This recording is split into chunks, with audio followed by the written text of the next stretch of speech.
የማቴዎስ ወንጌል ምዕራፍ 11። ኢየሱስም 12ቱን ደቀ መዛሙርቱን ማዘዝ በፈጸመ ጊዜ በከተሞቻቸው ሊያስተምርና ሊሰብክ ከዚያ አለፈ።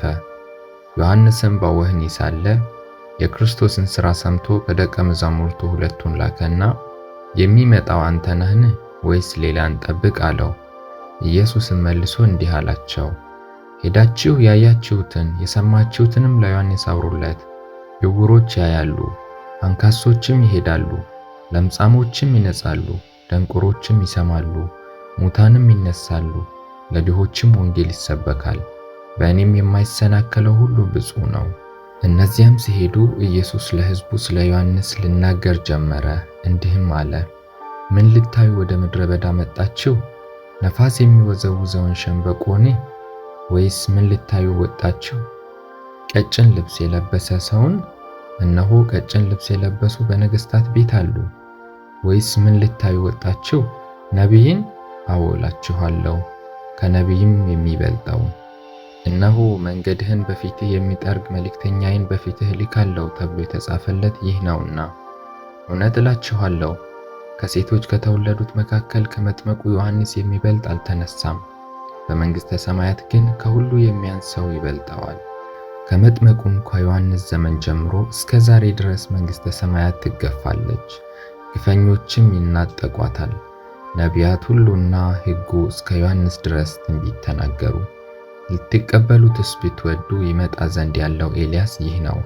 የሚሰማ ጆሮ ያለው ይስማ። ነገር ግን ይህን ትውልድ በምን እመስለዋለሁ?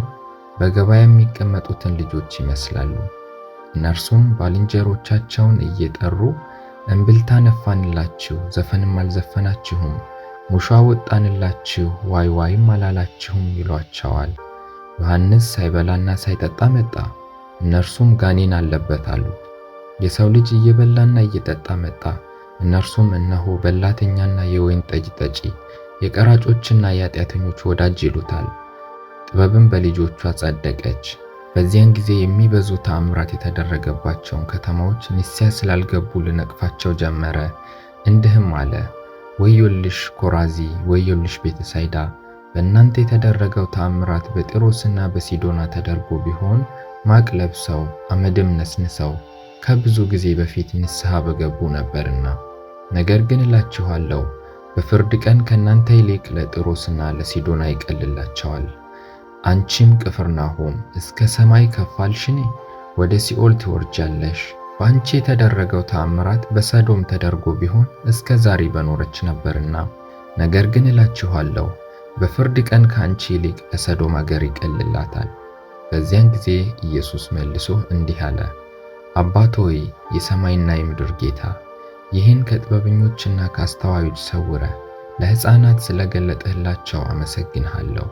አሁን አባት ሆይ፣ ፈቃድህ በፊትህ እንዲህ ሆኗልና ሁሉ ከአባቴ ዘንድ ተሰጥቶኛል።